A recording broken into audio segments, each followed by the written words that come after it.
Imagine discovering a map, drawn more than 500 years ago, that appears to know parts of the world humanity had not yet explored.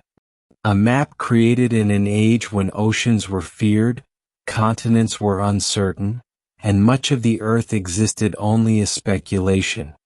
Yet somehow in the year 1513, an Ottoman admiral produced a chart filled with surprising precision, coastlines carefully shaped, distances confidently drawn, and details that would confuse historians centuries later.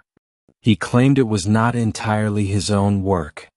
According to the notes written along its edges, the map was compiled from older sources, some already ancient in his time. Today we call it the Piri Reis Map. But the real mystery is not who drew it.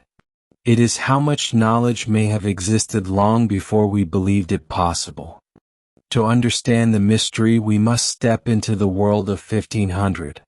Navigation was dangerous and uncertain.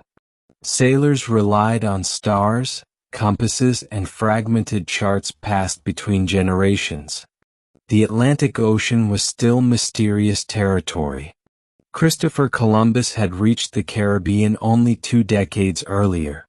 Many maps of the era were incomplete. Coastlines were distorted. Entire regions were drawn from rumor or second-hand reports. Cartography was both science and speculation. And yet, in the midst of this uncertainty, a remarkably detailed map appeared. Piri Reis was an Ottoman admiral and navigator. Born in the late 15th century, he spent much of his life at sea. He studied navigation, compiled knowledge from other sailors, and carefully documented geographic information. In 1513 he completed a world map drawn on gazelle skin parchment. But what makes the map unusual is not only its detail. It is the explanation Piri Reis provided.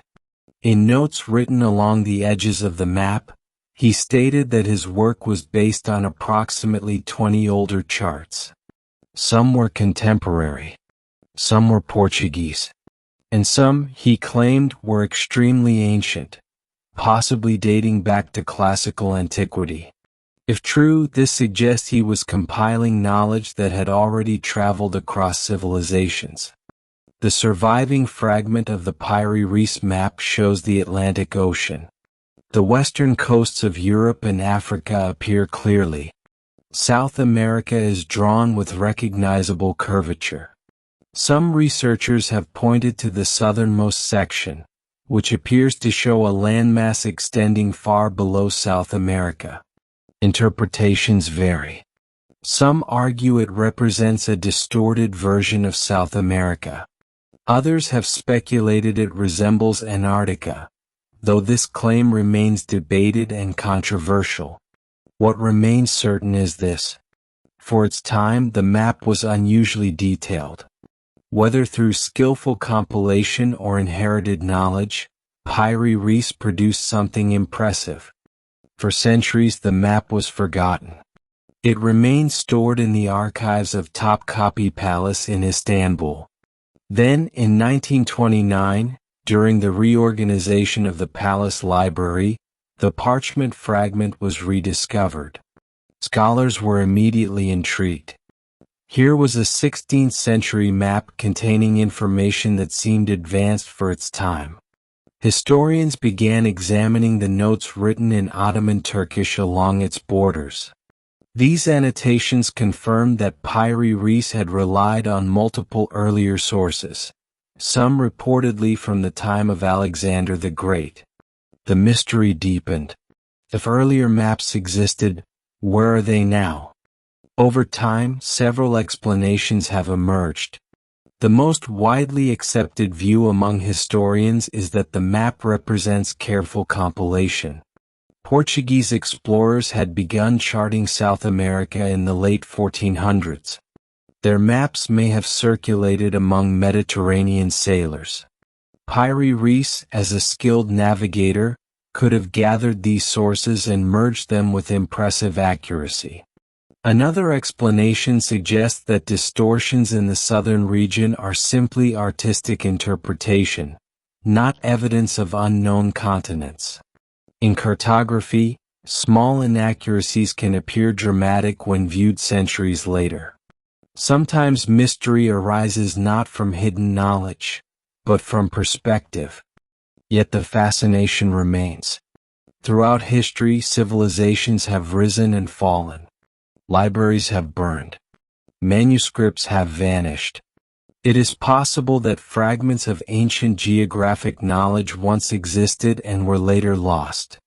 The ancient Greeks, Romans, and earlier cultures studied astronomy and geography with surprising sophistication.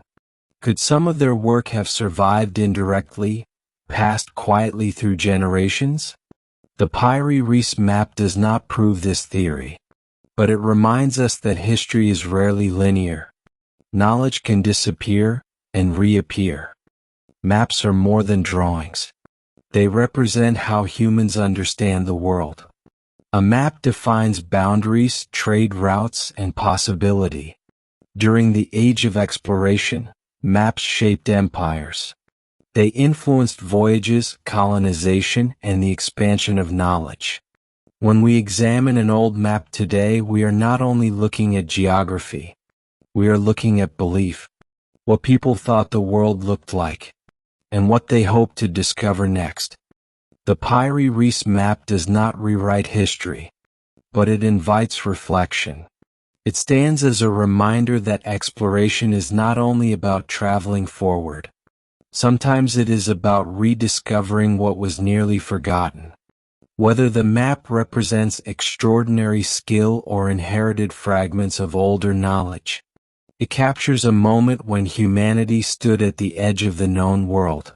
And perhaps that is the real mystery. Not how much they knew, but how much remains waiting to be understood.